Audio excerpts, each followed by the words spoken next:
Avant d'en venir à notre dernière question sur le sujet de l'Église dans le zèle pour le bien, je dirai quelques mots encore de la vocation divine ou céleste.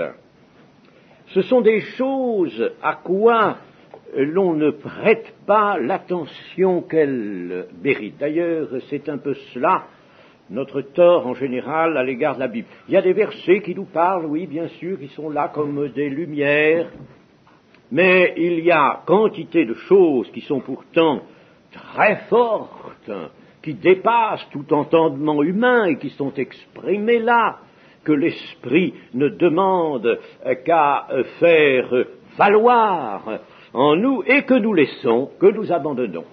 Nous sommes, il faut bien le dire, à une époque où nous pâtissons de notre culture, disons, de notre formation, et nous sommes pétris par le raisonnement, par cette idée maîtresse du monde, de la cause et de l'effet. Alors, nous sommes toujours là, nous à ramener la révélation de Dieu dans le champ terrestre des causes et des effets connus. Raisonnons tout comme on raisonne n'importe quel système, n'importe quelle mécanique, tout se raisonne, hélas, et alors, ce faisant, le spirituel, la puissance de Dieu nous échappe. Le Seigneur Jésus disait, vous ne connaissez ni les Écritures, ni la puissance de Dieu. Vous n'avez pas découvert la puissance de Dieu dans les Écritures. Et c'est pourtant ce qu'il faut que nous fassions. Donc, vous voyez qu'il y a tout un redressement à opérer, un redressement. Bon, c'est pourquoi je dirais quelques mots de la vocation divine. Dans Philippiens, chapitre 3 et verset 14, l'apôtre Paul dit de son expérience, et vous voyez combien l'expérience a compté dans les écrits de l'apôtre Paul. Je cours vers le but, pour remporter le prix de la vocation céleste de Dieu en Jésus-Christ.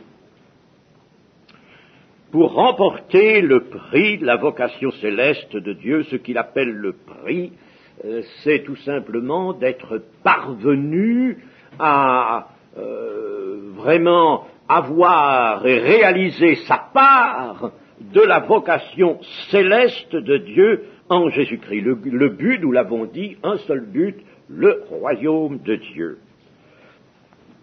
Il y a donc pour l'homme une sainte vocation, une vocation céleste. Le mot ne figure 7 fois, selon la concordance limitée dont nous disposons, le mot figure 7 fois dans le Nouveau Testament, peut-être davantage. L'homme est appelé à revêtir l'image de Christ pour revêtir celle de Dieu. Nous sommes appelés, prédestinés à porter l'image de Jésus-Christ.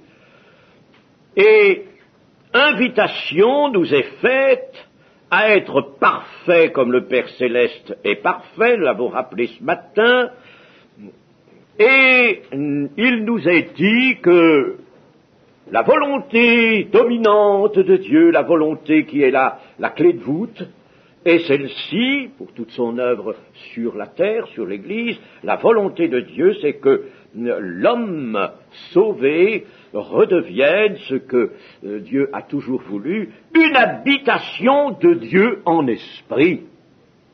Voilà ce qui est important dans la vocation qui est la nôtre. Nous avons vocation à être une habitation de Dieu en esprit, Éphésiens 2, 22. Et alors, quand nous regardons les perspectives qui nous sont fournies par les textes prophétiques, eschatologiques, de l'avenir de l'Église, nous nous apercevons que le Seigneur entend, ni plus ni moins, nous placer dans une royauté universelle. Nous, tels que nous sommes maintenant, non, mais en nous prenant tels que nous sommes pour nous transformer, bien sûr, et nous amener à cette haute vocation. Je lirai dans Apocalypse 22, 3, « Il n'y aura plus d'anathème dans la ville, dans la cité céleste que nous chantons quelquefois, il n'y aura plus d'anathème. Le trône de Dieu et de l'agneau sera dans la ville, ses serviteurs le serviront et verront sa face, et son nom sera sur leur front. » Les serviteurs, nous le reverrons dans le cours de cette étude cet après-midi, les serviteurs, c'est l'ensemble de l'Église, du corps de Christ. Et puis alors, verset 5, « Il n'y aura plus de nuit, et ils n'auront plus besoin de lampes, ni de lumière, merci Seigneur, parce que le Seigneur Dieu les éclairera, et ils régneront au siècle des siècles. » La royauté universelle. Ils régneront au siècle des siècles. Tous, sans exception. L'homme aura alors atteint sa destinée éternelle lorsque, étant ressuscité, la plénitude de Dieu sera en lui et que tout le plan de Dieu s'accomplira. Sur la terre, maintenant, le Seigneur veut que des fleuves d'eau vive coulent de notre sein. Ah, Jean 7. Des fleuves d'eau vive couleront de notre sein, du sein de ceux qui croient, de ceux qui ont soif vraiment. Des fleuves d'eau vive couleront de leur sein. Est-ce que des fleuves d'eau vive coulent maintenant de notre sein? Ça fait du travail, ça, ces fleuves d'eau vive. C'est une véritable houille blanche. Et mes amis, vous voyez que sur la terre déjà, nous avons quelque chose à faire avec ces fleuves d'eau vive qui coulent de notre sein. Ainsi Dieu veut agir par son Fils, et son Fils veut agir par l'homme. Dieu agit, mon Père agit, moi aussi j'agis. Alors le Père agit par le Fils, et le Fils agit par l'homme en qui est l'Esprit de Dieu. Et nous arrivons maintenant à cet autre chapitre de notre étude, chapitre qui sera le dernier. L'Église locale est puissante et vivante en fonction de ses œuvres. En fonction de ses œuvres. Si l'Église accomplit des œuvres que l'Apocalypse qualifie d'œuvres justes, d'œuvres de la justice de Dieu, si elle accomplit de telles œuvres par ses membres ou en son tout, c'est qu'elle est juste elle-même, car il n'y a qu'un juste qui peut pratiquer la justice. Alors vous voyez, n'est-ce pas, nous aurons l'occasion de revenir à ces textes, mais dans l'Apocalypse, quand on regarde cette Église, on la voit parée de fin lin éclatant pur. Le fin lin, ce sont les œuvres justes des saints. Il n'est pas dit, c'est la manière dont ils ont su vraiment exprimer par leur bouche la doctrine avec bonheur, avec justesse. Ils étaient des bons parleurs, véritablement. Non! Ils ont été des parleurs, ils ont eu la parole de vie, bien sûr. Mais ce n'est pas cela qui est particulièrement mis en évidence dans cette parure qui est celle de l'épouse, ce fin lin éclatant et pur, ce sont les œuvres justes des saints. Et je répète, si une église locale, je prends l'église locale, je pourrais prendre l'église dans sa totalité, mais je prends l'église locale dans un souci peut-être de pratique, pour être aussi pratique que possible. Alors, une église locale, si elle accomplit les œuvres justes, c'est qu'elle est juste. Un juste ne peut pas accomplir autre chose que des œuvres justes, et vice-versa, pour que des œuvres soient justes, il faut que celui qui les accomplisse soit juste. Il faut donc que l'Église soit spirituelle et qu'elle plaise à Dieu.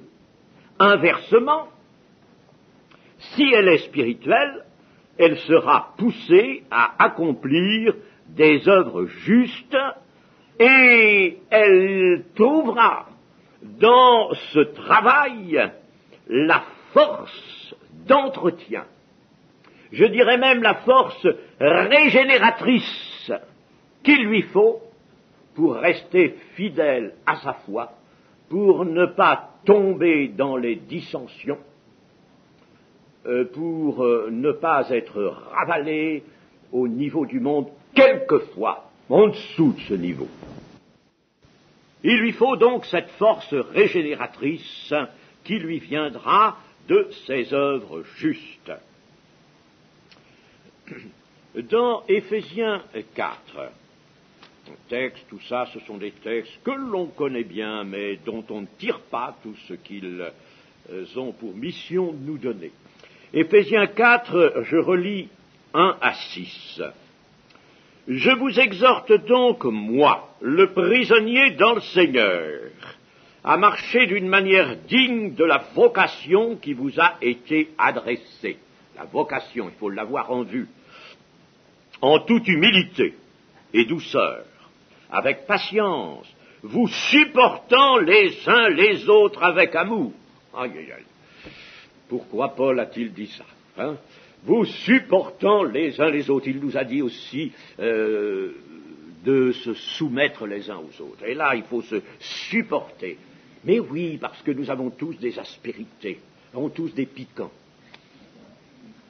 Et en se frottant les uns contre les autres, on se pique. Aïe, allons toi, pourquoi ça, hein? Et on n'aime pas que quelqu'un vous marche sur le pied, ça fait mal. Il faut se supporter. Il faut supporter les petites blessures, d'amour-propre surtout. Ce sont celles-là qui sont difficiles à supporter, d'amour-propre. Quelqu'un vous dit quelque chose. Oui, mais moi, il y a longtemps que je sais ça, il y a longtemps que je sais ça. Bon, l'amour-propre, hein, amour-propre, qui est un amour mal qualifié, très mal qualifié. Propre dans le sens qu'il est particulier. Alors, en toute humilité et douceur, avec patience, vous supportant les uns les autres, avec charité, c'est-à-dire avec amour, vous efforçant de conserver l'unité de l'esprit par le lien de la paix. Paul savait très bien quelle expérience n'avait-il pas des premières églises, et le Saint-Esprit lui a permis de voir clair par le moyen de cette expérience. Eh bien, il voyait bien qu'il fallait vraiment veiller à la paix dans l'Église. Alors, vous efforçant de conserver l'unité de l'esprit. L'unité va être une chose dont nous allons parler, car elle est nécessaire, elle est fondamentale dans l'Église. Il faut conserver l'unité, voyez-vous, et pour ça il faut un facteur qui soit régénérateur. Il faut une force régénératrice pour conserver, ne pas perdre l'unité de l'esprit. Il y a un seul corps et un seul esprit, comme aussi vous avez été appelés à une seule espérance par votre vocation. Voilà la deuxième fois ici que le mot vocation réapparaît. À une seule espérance par votre vocation, il y a un seul Seigneur, une seule foi, un seul baptême, un seul Dieu et Père de tous, qui est au-dessus de tous et parmi tous et en tous. Quelle unité cela! Quelle union! Cela nous représente.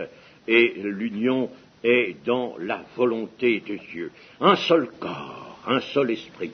Nous allons voir tout à l'heure que le corps est composé de membres et que les membres ne sont pas des membres flottants qui se laissent aller, ce sont des membres agissants, des membres qui ont une fonction. Une fonction. L'apôtre Paul le dit dans les Romains. Ils ont chacun une fonction. Et il faut qu'un corps fonctionne. Puisque Paul fait une comparaison par le moyen d'un corps physique, d'un corps humain, eh bien pensons à un corps humain dont les fonctions se paralysent, dont les fonctions simplement ne s'exercent pas, le pouvant, elles ne s'exercent pas, ce corps s'ankylose, se paralyse, ce corps dépérit. Ce corps dépérit. Il en sera ainsi de l'Église.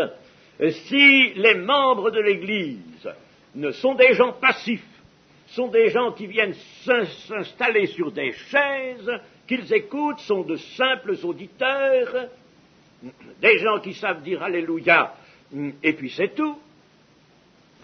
Et encore quelquefois le pasteur dit une contre-vérité pour voir, il y a des gens qui répondent Alléluia. Alors, si c'est ça, n'est-ce pas, le corps est malade. Tout le corps est malade et sera nécessairement en très mauvaise santé et il risquera même de mourir. Voyons ce qui se passe dans le monde, sur la terre.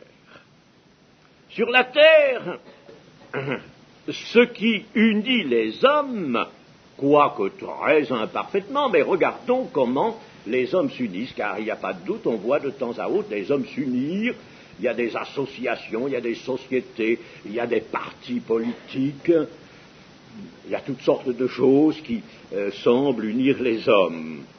Eh bien, ce qui unit les hommes, c'est par exemple la communauté des intérêts. Ah, c'est ce qui unit le plus. Quand ils ont tous le même intérêt, alors là, voyons par exemple les actionnaires d'une grosse société, ils ne se mangent pas, et ils arrivent à s'unir, à être d'accord, parce que tous ensemble, ils concourent, ils cherchent tous les moyens d'augmenter les dividendes. Il y a aussi la communauté des sentiments. Ça ne joue pas toujours très fort ni très longtemps. Et il y a quelque chose qui joue plus longtemps que cela, c'est la communauté des haines. Et vous savez que bien des dictateurs ont utilisé cela, c'est l'enfance de l'art, ça. Quelqu'un qui veut absolument être maître et entraîner la majorité des gens de la nation, peut-être même forcer tout le monde à aller dans le même sens, à être d'accord avec lui. Alors il a trouvé quelques haines, quelques sujets de haine, quelques grandes disputes, et puis il agite ça constamment. On rassemble des foules en constamment les stimulant au moyen de cette haine. Il faut que tout le monde participe à la haine, et l'on unit des foules avec cela. L'identité des haines. On peut unir aussi des gens par la conjugaison, des pensées, mais tout cela est bien fragile, tout cela est éphémère, tout cela est bien pauvre, et naturellement tout est entaché de péché, et ça ne dure qu'un temps. Seul Dieu et son amour peuvent produire des unions durables et puissantes. Or, il faut l'union, nous allons le redire, il faut l'union. Elle n'est pas quelque chose d'aléatoire, quelque chose que l'on peut considérer comme un avantage. Elle est indispensable. L'union est indispensable. Dieu, c'est très net, lisez la Bible depuis A jusqu'à Z, et puis vous verrez que dans ce merveilleux livre, de la révélation de Dieu, nous avons la découverte de du plan de Dieu, du dessein de Dieu, et le dessein de Dieu, c'est d'unir et d'arriver à l'unité parfaite, totale. L'unité. À travers la Bible, nous voyons toujours Dieu travailler vers l'union, vers l'unité. On pourrait employer le mot l'unicité. L'unité, l'union des hommes. Et il emploie pour cela son amour.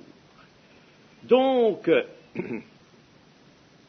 l'Église, qui est un corps, est une union de disciples que Dieu entend faire lui-même. Nous l'avons lu par l'Esprit, c'est par l'Esprit. L'Église est donc un corps, c'est-à-dire l'union de disciples en grand nombre, avec un but commun, nous l'avons vu tout à l'heure dans les Philippiens, un but commun, avec ce but élevé, le but du royaume de Dieu. Cherchez premièrement tous le royaume de Dieu, essentiellement, le royaume de Dieu et sa justice d'abord. C'est ça le but élevé. L'Église est donc un corps auquel Dieu confie son œuvre à lui, la sienne. Pas celle des hommes, nous l'avons dit, pas celle que les hommes peuvent concevoir. Il confie à l'Église, qui doit être un corps, il lui confie son œuvre à lui. Et cette œuvre de Dieu, c'est, Jésus l'a dit, simplement, mot très simple, les grandes vérités s'exposent en mots simples, je suis venu pour sauver et non pour juger. Alors, sur la terre, l'œuvre de juger, ça, ce n'est plus l'Église. C'est Christ, personnellement, qui va le faire. Mais, maintenant, Jésus est venu pour sauver ce qui était perdu, et il n'a pas seulement sauvé pendant sa présence, pendant les jours de sa chair, maintenant, étant présent par l'Église, son corps, il sauve, c'est toujours son but, sauver des hommes. Ainsi, l'œuvre ne peut se faire que par l'impulsion et sous la conduite du Christ, étant entendu que le Seigneur, c'est l'Esprit. Maintenant, le Seigneur, c'est l'Esprit. En bref, l'action bonne est la conséquence directe de l'œuvre de rédemption de Christ. C'est l'œuvre de rédemption qui est confiée à l'Église, et c'est cette œuvre-là qu'il s'agit de développer, de continuer sur la terre. Nous allons voir cela dans Luc 19, verset 11. Je ne lirai qu'une partie de ce texte, qui est celui de la parabole des mines. Ils écoutaient ces choses, et Jésus ajouta une parabole parce qu'il était près de Jérusalem. Jérusalem, quel rôle joue Jérusalem? Nous allons en reparler tout à l'heure. Il ajouta une parabole, et on croyait qu'à l'instant le royaume de Dieu allait paraître. Ce serait tout simple si le royaume de Dieu paraissait maintenant. Ça arrangerait toutes les affaires, ça. Ah oui, mais Dieu laisse un temps, c'est le temps de sa patience, et les affaires doivent s'arranger avant que le royaume de Dieu ne vienne. Le royaume de Dieu ne vient pas pour arranger les affaires. Les affaires de l'Église doivent préparer le royaume de Dieu. L'Église doit être sainte, pure, irrépréhensible, sans tache. C'est très mauvais, j'ai entendu dire ça. Oh bon, le Seigneur va venir, le royaume de Dieu vient, ça arrangera tout. Oh là là là là, comme c'est de vraiment dire des paroles vaines que cela. Il faut, avant, penser au royaume de Dieu et préparer le royaume de Dieu. Bon, je continue la lecture. Au verset 12. Il dit donc, un homme de haute naissance s'en alla dans un pays lointain pour se faire investir de l'autorité royale et revenir ensuite. Il appela 10 de ses serviteurs, leur donna 10 mines et leur dit, faites valoir jusqu'à ce que je revienne. Mais ses concitoyens le haïssaient, ils envoyèrent une ambassade auprès de lui pour dire « Nous ne voulons pas que cet homme règne sur nous ». Lorsqu'il fut de retour, après avoir été investi de l'autorité royale, il fit appeler auprès de lui les serviteurs auxquels il avait donné l'argent, afin de connaître comment chacun l'avait fait valoir. Le premier vint et dit « Seigneur, ta mine a rapporté 10 mines ». Il lui dit « C'est bien, bon serviteur, parce que tu as été fidèle en peu de choses, reçois le gouvernement de 10 villes. » Le second vint et dit « Seigneur, ta mine a produit 5 mines ». Il lui dit « Toi aussi, sois établi sur 5 villes ». Un autre vint et dit « Seigneur, voici ta mine que j'ai gardée dans un linge, car j'avais peur de toi, parce que tu es un homme sévère. Tu prends ce que tu n'as pas déposé, et tu moissonnes ce que tu n'as pas semé. » Il lui dit « Je te juge sur tes paroles, méchant serviteur. Tu savais que je suis un homme sévère, prenant ce que je n'ai pas déposé, moissonnant ce que je n'ai pas semé. Pourquoi donc n'as-tu pas mis mon argent dans une banque, afin qu'à mon retour je le retirasse avec intérêt ?» Puis il dit à ceux qui étaient là « Ôtez-lui la mine, et donnez-la à celui qui a les 10 mines. » Et lui dire « Seigneur, il a 10 mines !» Considérable, ça. Je vous le dis, on donnera à celui qui a, mais à celui qui n'a pas, on ôtera même ce qu'il a. Alors ici, dans cette parabole, c'est une parabole, mais une parabole qui nous montre, nous découvre le désir de Dieu pour le temps où le Seigneur est absent de corps, mais présent en son esprit. Alors là, que voyons-nous cette parabole ? L'action. L'action. Nous voyons l'action bonne. Nous voyons l'action.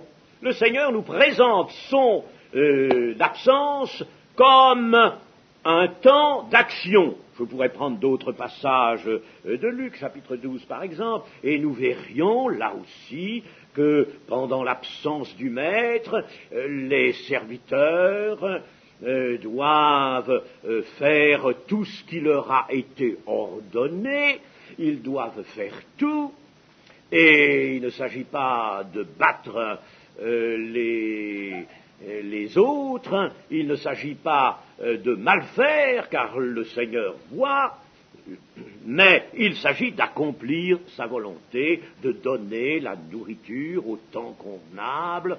Il y a toujours de l'action.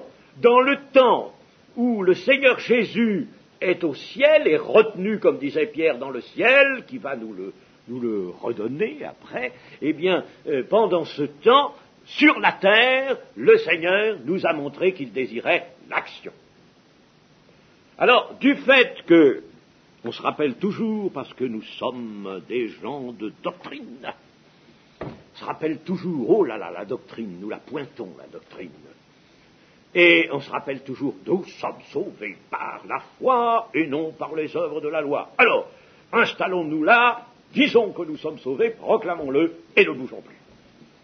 Et ne faisons rien. Et vivons gentiment. Attendons. Hein? Eh bien non, ça n'est pas cela. C'est une très fausse conception, cela. Nous sommes sauvés par la foi et non par les œuvres de la loi. Bon, c'est entendu, c'est vrai, mais il y a autre chose de dit dans l'Écriture. Il y a autre chose qui correspond à la volonté de Dieu. Et ce qui correspond à la volonté de Dieu, c'est l'union dans l'Église. L'Église sont faites pour l'union. Et c'est l'action dans cette union. Et nous voyons ceci, c'est que dans la parabole, cet homme de haute naissance qui s'en va, et qui figure le Seigneur Jésus-Christ lui-même, n'est-ce pas? Il est de très haute naissance. Vous êtes d'en bas, moi je suis d'en haut. Il est de très haute origine. Eh bien, cet homme s'en va pour se faire investir d'autorité royale, et alors que fait-il? Bien sûr, il appelle ses serviteurs, c'est tout à fait normal, et il leur donne l'argent, autrement dit, c'est bien. L'évangile de Matthieu nous dit qu'il remet ses biens à ses serviteurs. Il distribue ses biens pour que ses serviteurs fassent quoi? Eh bien, ce qu'il leur dit, à savoir, faites-les valoir jusqu'à ce que je revienne. Faites-les valoir. Voilà des biens, faites-les valoir. Mais faire valoir, c'est l'action, ça. C'est l'action. Et quels sont les biens du Seigneur? Les biens du Seigneur, résumons-les d'un mot, c'est pas la peine d'aller chercher. Il y en a qui ont dit c'est les dons spirituels. Les dons spirituels. Mais les dons spirituels, bien sûr, on peut dire c'est un bien que le Seigneur les distribue comme il l'entend. C'est un bien qu'il donne des qualifications et des dons. Mais ça, ce sont des voies, les dons spirituels. Ce sont des moyens. Pourquoi faire? C'est pas ça qui constitue le bien du Seigneur. Ce sont des dons, ça. Mais ce ne sont pas des dons dans le sens de bien que le Seigneur dit. Les biens du Seigneur, un seul mot, la rédemption. Le tout est accompli. Il n'y a plus rien à accomplir. Il faut maintenant faire valoir. C'est ça, c'est la rédemption, mais la rédemption qui est une source, qui est le bien par excellence, le bien producteur, la rédemption, la croix, la résurrection, la vérité, tout ça, j'appelle tout ça la rédemption qui est en Jésus-Christ. C'est ça le bien du Seigneur qu'il distribue, qu'il donne. Alors l'un en a une participation plus ou moins grande que l'autre dans cette mise en valeur des biens. Ainsi donc, l'action bonne est la conséquence de l'œuvre de rédemption. Le Seigneur part, tout est accompli, tout est en place, il n'y a plus rien à mettre en place, il n'y a plus maintenant qu'à aller jusqu'aux extrémités du monde, apporter la parole, annoncer le royaume qui vient, et chasser les démons, ressusciter les morts, guérissez les malades, fonder des églises parce que le Seigneur est celui qui bâtit l'église, et enseigner tout ce que je vous ai prescrit. Voilà ce qu'il faut faire valoir.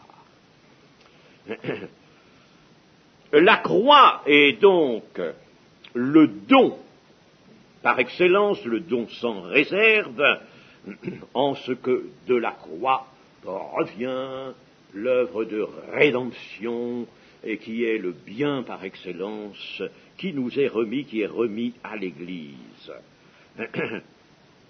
Et l'action bonne, l'œuvre bonne, les bonnes œuvres, si vous voulez, sont d'abord la mort à l'égoïsme, la mort du chacun pour soi, la mort de ce que nous trouvons dans une épître de l'apôtre Paul, qui nous dit, ici, là où je suis, chacun ne cherche que ses propres intérêts. C'est la mort de cela, la mort de l'égoïsme naturel et la mise en œuvre des biens du Seigneur, c'est-à-dire de la puissance que Dieu met dans l'Évangile, ce qui veut dire aussi dans l'œuvre de rédemption qui est en Jésus-Christ. Alors là, toute la puissance, l'Évangile est une puissance de Dieu, toute la puissance de Dieu est là, il faut la répandre, il faut la faire valoir. Et dans l'Église, alors, par conséquent, je disais, c'est la mort de l'égoïsme naturel qu'il faut, et s'il y a mort de l'égoïsme, dans l'Église, l'on va vivre, non plus pour soi, mais pour les autres. Nous pouvons fonder cela sur un passage de 2 Corinthiens chapitre 5, et au verset 14 et 15, 2 Corinthiens 5, 14, car l'amour de Christ nous presse, parce que nous estimons que si un seul est mort pour tous, tous donc sont morts. Et ils sont morts notamment à leur vieil homme, à leur vieille nature, à leurs impulsions d'autrefois, au mode de vie qu'ils avaient, ils sont morts à tout ça, morts à leur égoïsme, ils sont morts. Et qu'il est mort, celui qui est mort, un seul est mort, et qu'il est mort pour tous, afin que ceux qui vivent ne vivent plus pour eux-mêmes. ne vivent plus pour eux-mêmes dans l'Église. Ne vivent plus pour eux-mêmes, mais pour celui qui est mort et ressuscité pour eux. Et si l'on vit pour celui qui est mort, qui unit, et celui qui dispense, on vit pour les autres à travers Dieu, à travers le Christ. Car en effet, l'œuvre bonne se fait par Dieu, par Christ. Elle ne se fait pas volontairement de l'homme qui veut être généreux pour son prochain, mais elle se fait parce qu'il y a amour de Dieu. Dieu, lui, aime tous les autres aussi, et par cet amour, on redescend sur les autres. Je pourrais vous montrer la vérité de cela, mais ça nous ferait nous écarter de notre sujet. Ainsi, l'œuvre bonne met chacun au service de tous et des hommes à sauver. Et l'action bonne, l'œuvre bonne, est l'action unificatrice de l'esprit. Nous avons vu Éphésiens 4, nous pourrions encore regarder 1 Corinthiens 1. 1 Corinthiens 1, verset 10.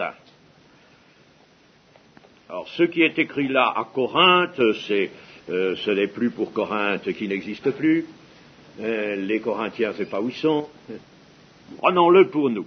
Je vous exhorte, frères, par le nom de notre Seigneur Jésus-Christ, à tenir tous un même langage et à ne point avoir de division parmi vous, mais à être parfaitement unis dans un même esprit et dans un même sentiment. Paul sait quel est le prix, la valeur de l'union, et qu'il n'y a pas d'église sans union. Il n'y a pas d'église. Aimez-vous les uns les autres, je le rappelle souvent, à cela tous connaîtront que vous êtes mes disciples. Union parfaite. Qui dit union parfaite, comme nous le voyons ici, à être parfaitement unis. Qui dit union parfaite, dit Église de Dieu. Et vice-versa, qui dit Église de Dieu, doit dire union parfaite. Or, l'union réalisée par l'Esprit n'est pas oisive, mais elle est active. C'est une union qui doit être active. C'est pas l'union de gens qui sont contemplatifs, de gens qui se regardent comme ça, les uns les autres, n'est-ce pas, ou qui chantent ensemble seulement. Bon, il le faut chanter ensemble. Mais c'est une union qui est active. Quand l'homme agit, il a besoin de Dieu. Il ne peut pas agir dans le sens de l'œuvre bonne, dans le sens des bonnes œuvres. Il ne peut pas faire, autrement dit, de bonnes œuvres, tout seul. Seul, il a besoin de Dieu, et par conséquent, par Dieu, je le disais, il a besoin des autres. Il a besoin des autres. L'action faite dans l'humilité et dans la foi est une action unificatrice. Unificatrice. Il faut l'union pour l'action, l'œuvre bonne, mais l'œuvre bonne elle-même, c'est encore le principe de réciprocité, l'œuvre bonne est unificatrice. L'action isolée est une action isolée par l'isolement des autres, n'est-ce pas, est une action qui est aussi isolée de Dieu. Si l'on s'isole des autres, on s'isole de Dieu. Et par conséquent, cette action devient stérile et peut même devenir néfaste. L'œuvre bonne dispose donc d'une puissance régénératrice d'union. La vie avec les autres est la vie pour les autres. Elle pousse les fidèles de Dieu à un don toujours plus complet d'eux-mêmes. L'action pousse au don de soi. S'il n'y a pas d'action, le don de soi va rester quelque chose d'inscrit dans la première épître de Jean. Oui, Jean l'a dit. Comme le Seigneur Jésus a fait don de lui-même, vous aussi donnez votre vie pour les autres. Ah, ça reste là, ça reste l'être morte. Mais s'il y a l'œuvre bonne, s'il y a l'action, l'œuvre de Dieu, par l'Église, dans l'Église, alors là, nécessairement, il y aura, s'il y a Église, s'il y a union dans l'Église, nécessairement, il y aura ce don de soi. Elle pousse les fidèles donc à un don toujours plus complet d'eux-mêmes. Christ est venu fonder ici-bas une humanité nouvelle, un corps de Christ. Nous allons en parler un peu. Un corps de Christ dont les membres s'exercent à pratiquer le don de soi. Les membres de l'Église ont vocation, dans leur vocation qui est céleste, il y a cela essentiellement le don de soi. On ne travaille pas dans un but lucratif, on ne travaille pas dans n'importe quelle chose, on ne travaille surtout pas pour se donner une place en évidence devant les autres dans l'Église. On travaille au contraire humblement, si l'on peut même, on travaille dans l'effacement. Mais on travaille pour les autres. C'est le corps de Christ, cela. Les membres, donc, vont pratiquer le don de soi. Alors, voyons Romains 12, chapitre 12 et verset 4. Oh, je pourrais même lire le verset 3. Par la grâce qui m'a été donnée, je dis à chacun de vous de n'avoir pas de lui-même une trop haute opinion. Pas une trop haute opinion. Disons même de ne pas avoir d'opinion. Ça vaudrait encore mieux. Pas et c'est un peu le sens. De ne pas avoir de lui-même une trop haute opinion. Parce que si on cherche à avoir une opinion de soi, nécessairement, on va la faire assez avantageuse, cette opinion. Pas alors, de ne pas avoir une trop haute opinion de lui-même, mais de revêtir des sentiments modestes, selon la mesure de foi que Dieu a départie à chacun. Car, comme nous avons plusieurs membres dans un seul corps, un corps humain a plusieurs membres, il veut dire même des membres et des organes. Comme il y a plusieurs membres dans un seul corps, et que tous les membres n'ont pas la même fonction, ainsi nous qui sommes plusieurs, nous formons un corps en Christ, et nous sommes tous membres les uns des autres.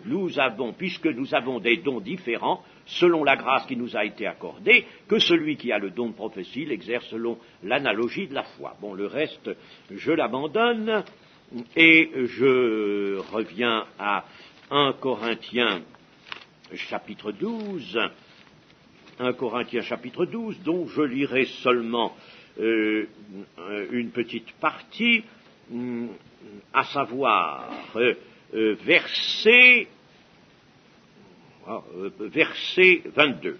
Verset 22. Mais bien plutôt, les membres du corps qui paraissent être les plus faibles sont nécessaires. Et ceux que nous estimons être les moins honorables du corps, nous les entourons d'un plus grand honneur. Ainsi, nos membres, les moins honnêtes, reçoivent le plus d'honneur, tandis que ceux qui sont honnêtes n'en ont pas besoin. Dieu a disposé le corps de manière à donner plus d'honneur à ce qui en manquait, afin qu'il n'y ait pas de division dans le corps. Et ce corps figure l'Église, n'est-ce pas? Qu'il n'y ait pas de division dans le corps, mais que les membres aient également soin les uns des autres. L'on ne vit pas pour soi, mais pour les autres. Et soin les uns des autres. Et si un membre souffre, tous les membres souffrent avec lui. Et si un membre est honoré, tous les membres se réjouissent avec lui. Vous êtes le corps de Christ, et vous êtes ses membres, chacun pour sa part. Et Dieu a établi dans l'Église, premièrement, voilà. Il nous montre là, dans ce passage, les ministères et les dons. Ainsi, dans l'Église, les membres sont faits pour des fonctions. Et il faut que chaque membre fonctionne selon la fonction que Dieu lui a dévolue. Chaque membre doit faire quelque chose.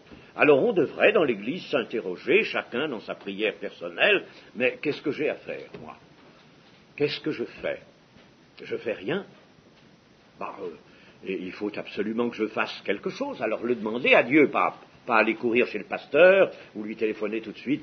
Pasteur, j'ai conscience de devoir faire quelque chose. Qu'est-ce que je fais demain? Mais aller vers Dieu et puis lui dire, Seigneur, puisque tu l'as écrit, tu as inspiré un apôtre qui nous a écrit ces choses de ta part. Bon, alors il me faut une fonction. Mais je veux bien qu'elle soit très modeste, cachée. Eh bien, quelle est ma fonction? Alors peut-être le Seigneur nous dira, bon, pour l'instant, mets-toi dans la prière.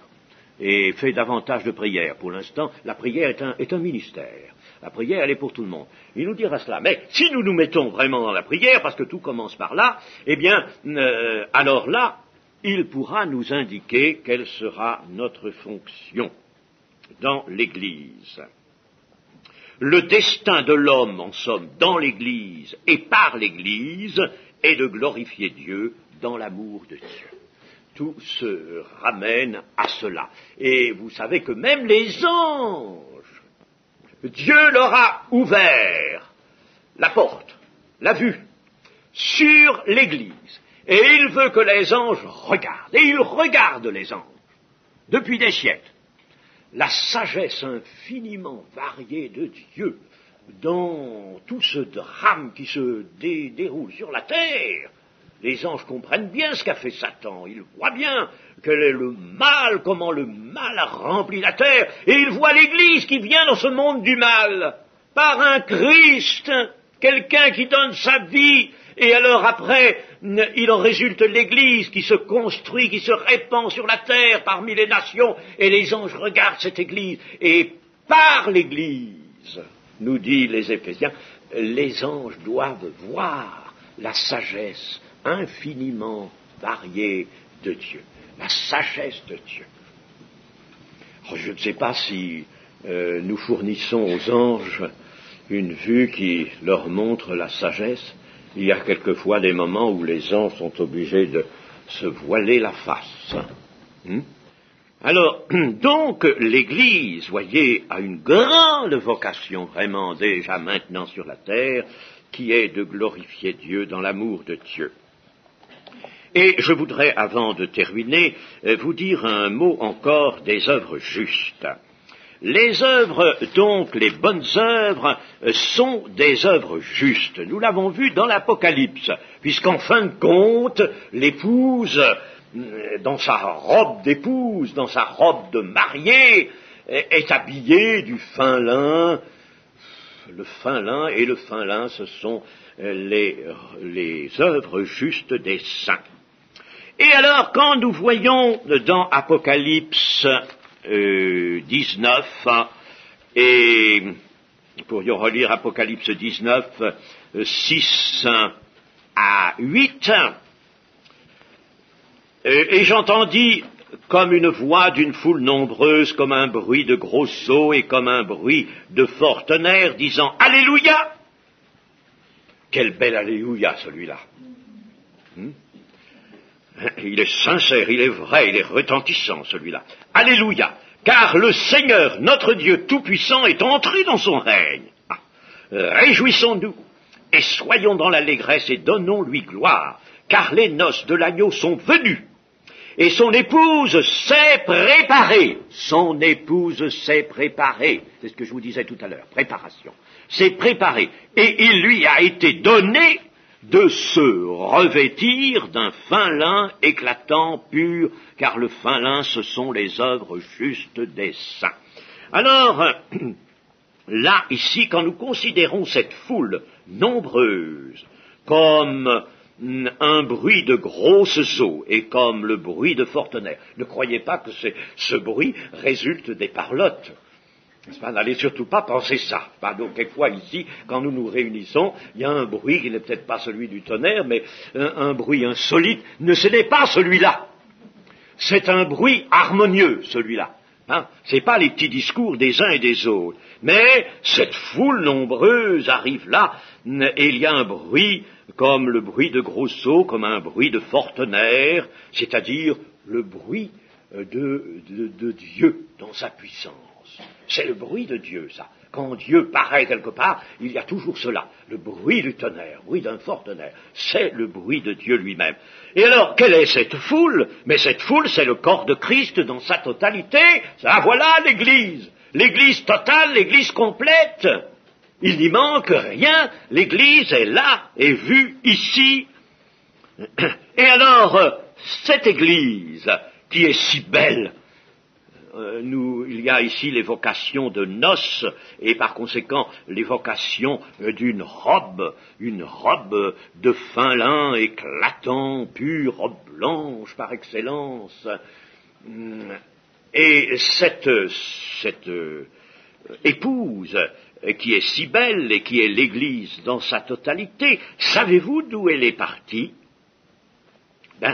Elle est partie de Jérusalem. Ici, nous la voyons unique et unie. Elle est partie de Jérusalem. Oui, de Jérusalem. La Jérusalem qui est sur la terre, là. Elle est partie de là. Comme le livre des Actes nous le demande, je ne vais pas vous relire tout ça, mais je vais vous rappeler simplement qu'il est dit dans le livre des Actes, la multitude de ceux qui avaient cru n'était qu'un cœur et qu'une âme. Nul ne disait que ses biens lui appartinssent en propre, mais tout était commun entre eux. Les apôtres rendaient avec beaucoup de force témoignage de la résurrection du Seigneur Jésus, et une grande grâce reposait sur eux tous. Bon, et alors il n'y avait pas d'indigents, je passe tout cela, et ensuite, il nous est dit aussi, au chapitre suivant, 5, beaucoup de miracles et de prodiges se faisaient au milieu du peuple par les mains des apôtres. Ils se tenaient tous ensemble au portique de Salomon, et aucun des autres n'osait se joindre à eux, mais le peuple les louait hautement. Quelle œuvre là, quelle action sur le monde et sur le peuple. L'Église était une. C'est pourquoi d'ailleurs à ce moment-là, c'était le départ de l'Église, le point de départ. Oh, il y avait déjà pas mal de personnes pour une ville sur la terre, mais c'était le point de départ.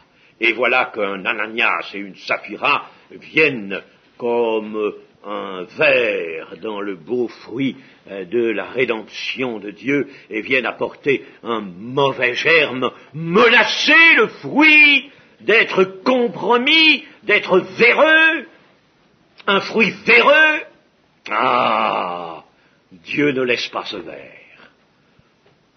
Ananias et Saphira, écartés, éliminés. C'était l'Église, le commencement de l'Église.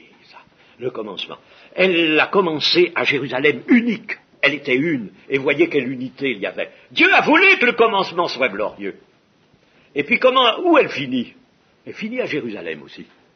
Mais à la Jérusalem d'en haut. Elle finit dans l'autre Jérusalem, là-bas. Elle est partie de la Jérusalem d'en bas et elle finit à la Jérusalem. Nous avons vu tout à l'heure donc la fin, le dernier stade de l'Église totale dans la cité céleste. Et c'est tellement vrai que cette Jérusalem, cette ville de Dieu, fait corps avec cette Église qui est devenue l'épouse, puisqu'elle est complète, il n'en manque pas un seul. Et alors l'unité est totale, glorieuse, la parure c'est celle des œuvres justes. Alors c'est tellement vrai que cela est lié à Jérusalem que un peu plus loin, dans le chapitre 21 de l'Apocalypse, et au verset 9, nous lisons Puis un des 7 anges qui tenait les 7 coupes remplies des 7 derniers fléaux vint, et il m'adressa la parole en disant, viens, viens, je te montrerai l'épouse, la femme de l'agneau. Et il me transporta en esprit sur une grande et haute montagne, et il me montra la ville sainte Jérusalem. Il ne lui montre pas l'épouse proprement dite que nous avons vue dans le chapitre 19, il lui montre la ville sainte qui descendait du ciel d'auprès de Dieu, ayant la gloire de Dieu. Son éclat était semblable à celui d'une pierre très précieuse, d'une pierre de jaspe transparente comme du cristal. Elle avait une grande et haute muraille, et je passe la description qui suit. Mais, vous voyez, ça a commencé à Jérusalem, là, en bas. Jérusalem, ici, a été fondée pour ça, pour recueillir l'Église dans son commencement. Jérusalem va recueillir aussi le Christ glorifié dans son règne pendant le millénium, là, et puis ensuite tout va se transporter là-haut dans la Jérusalem d'en haut, mais avant même que le Christ ne vienne à la Jérusalem d'en bas, qui sera agrandie, eh bien avant même, là, l'épouse est déjà, elle, dans cette cité. Elle est déjà là. Et la cité est la sienne. La cité de Dieu est la sienne. Si bien que l'épouse et la cité peuvent être vues l'une pour l'autre. L'épouse et la cité, l'épouse et la Jérusalem d'en haut ne forment qu'une gloire. Une seule gloire, c'est la cité merveilleuse qui se confond avec l'épouse. Et telle est, mes amis, la vocation céleste, céleste, voilà pourquoi elle est céleste, la vocation céleste de l'Église. Et nous sommes engagés dans cette vocation céleste-là. Y pensez-vous, chers amis, quand nous sommes là, dans les pauvres et misérables petites considérations de clocher. Pensez-vous que là-haut, il n'y a pas de clocher, il n'y a même pas de temple, car Dieu est le temple, Dieu est le tabernacle. Ici-bas, les hommes ont construit des grandes cathédrales. L'Église, hélas, l'Église de Jérusalem, elle n'est pas restée ce beau fruit du départ, bien sûr, Dieu le savait, mais il fallait qu'elle affronte les combats, il fallait qu'elle se répande sur la terre. Et alors, les hommes, dans leur déviation, ont construit des cathédrales splendides, et derrière ces magnifiques façades, il n'y avait, et il n'y a toujours, que le vide spirituel. Il n'y a que le vide. Si l'on veut maintenant, à l'instar de ce qu'ont fait les siècles passés en construisant ces belles cathédrales, on peut admirer ça, regarder ça, magnifique, oui, et puis regarder dedans, c'est le froid, il n'y a rien de Dieu, rien, c'est le vide. Alors, si maintenant, à l'instar de cela, l'on veut construire l'Église, car il faut la construire jusqu'au dernier moment. Si l'on veut construire l'Église en s'occupant essentiellement de ses structures, essentiellement d'embellir, de parfaire l'Église institution, on va lui donner un véritable code, on va apprendre règle sur règle, on va aller chercher même dans les législations du pays tout ce qui pourrait encore être utilisé pour construire cette Église institution. Eh bien, on fait exactement pareil. On construit une façade, et derrière la façade, il n'y a que le vide spirituel. Construire l'Église, ça n'est pas cela. Ça n'est pas faire l'Église institution. C'est faire le corps de Christ. Et s'il faut céder à des nécessités, vous me direz des nécessités, limitons les choses. Et n'ayons point vraiment une absorption de toute la pensée dans ces choses-là. Il nous faut construire l'Église comme Christ désire qu'elle le soit. Et je terminerai en faisant référence toujours à l'Apocalypse, sans lire les textes, nous n'avons plus le temps, mais faire référence. D'abord, plusieurs lettres de l'Apocalypse, lettres de Christ, nous parlent des œuvres. Mais alors la première, celle à l'église d'Éphèse. Ah, alors là, cette lettre, moi, c'est une lettre devant laquelle je tombe en arrêt. C'est une lettre qui me fait frémir. Parce que Éphèse, il lui est dit, je connais tes œuvres, ton travail et ta persévérance. Je sais que tu ne peux supporter les méchants, que tu as éprouvé ceux qui se disent apôtres et qui ne le sont pas, et que tu les as trouvés menteurs, que tu as de la persévérance, que tu as souffert à cause de mon nom, que tu ne t'es point lassé. Magnifique. Quelle belle église que cela. Je connais tes œuvres, ton travail, la persévérance. Que c'est magnifique, quelqu'un qui juge cela, n'est-ce pas, sans aller chercher vraiment la vue de Dieu, dira, mais ça c'est l'église modèle. Eh bien, c'est une église qui est près d'être rejetée. Près d'être rejetée. En effet, ce que j'ai contre toi, c'est que tu as abandonné ton premier amour. Souviens-toi donc d'où tu es tombé, repens-toi et pratique tes premières œuvres, sinon je viendrai à toi et j'ôterai ton chandelier de sa place, à moins que tu ne te repentes. J'ôterai ton chandelier, c'est-à-dire je ne te regarderai plus, tu ne fais plus partie de mes églises. Tu n'es plus dans les églises que je bénis et que je regarde. Je t'oublie, je te rejette, tu n'es plus là, j'ôte ton chandelier. Si le chandelier s'en va, le Seigneur n'est plus là. Alors, qu'est-ce qu'il y a?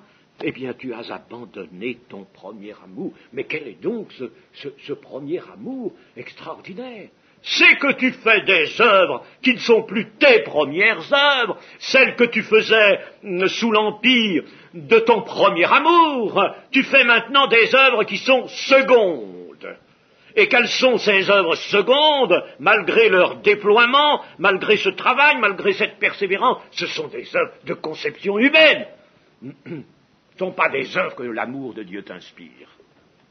Reviens à tes premières œuvres, celles qui sont faites sous l'impulsion du premier amour. Alors, cela nous donne une grande et belle conclusion.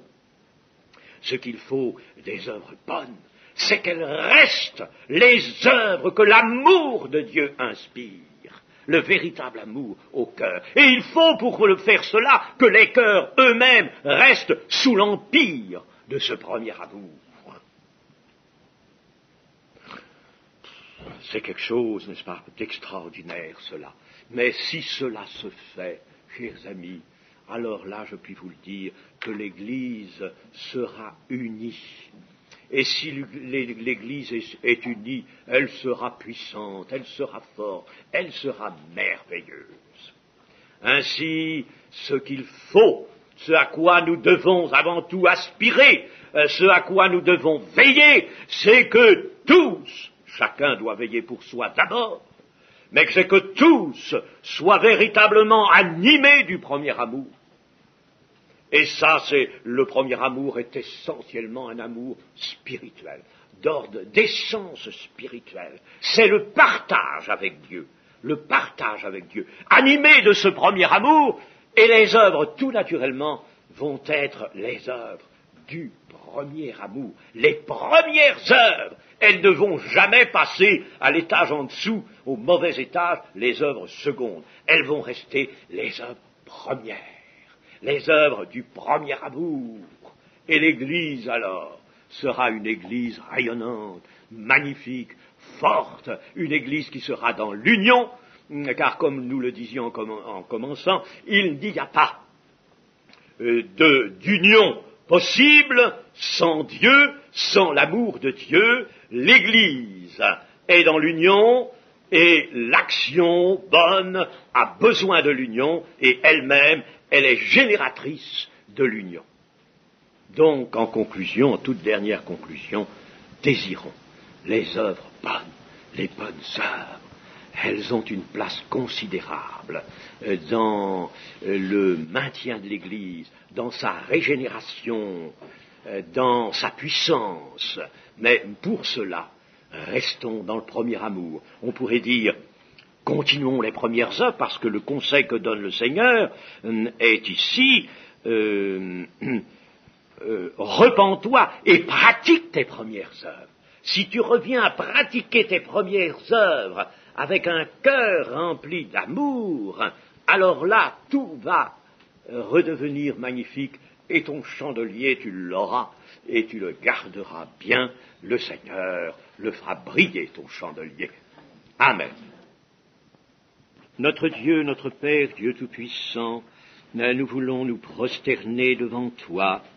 Nous venons, Seigneur, humbles, et restons dans le silence, parce que, Seigneur, oui, nous avons besoin de méditer ta parole, nous avons besoin de la laisser descendre dans notre cœur, en nous, pour qu'elle y fasse son œuvre. Oh, nous avons besoin qu'elle nous change, avons besoin qu'elle nous façonne, besoin qu'elle nous amène à secouer les habitudes qui sont mauvaises. Notre Dieu, notre Père. Oh oui, Seigneur, nous voulons considérer que dans la pensée de Dieu, dans celle de notre Maître Jésus-Christ, il y a une Église qui est purement d'essence surnaturelle. Et ce que nous voyons sur la terre, c'est le côté concret, le côté visible de l'Église. Mais dans cette Église, ce qu'il y a essentiellement, c'est l'invisible de Dieu. Oh, ces choses auxquelles même tu nous convies à regarder l'invisible, regarder les choses invisibles. Oh, notre Dieu! Et nous ne voyons que les choses visibles, nous ne voyons que ce qui frappe les regards. Mais nous ne voyons pas dans l'Église l'invisible. Il faut que nous le voyions dans notre propre vie, Seigneur, et dans la vie de l'Église tout entière, l'invisible. Et c'est alors cette union merveilleuse et qui se présentera, qui s'offrira à notre vue intérieure. Ô Dieu de paix et de vérité, conduis-nous vers la cité céleste, où déjà l'Église, l'épouse, a sa place préparée. Amen, Seigneur.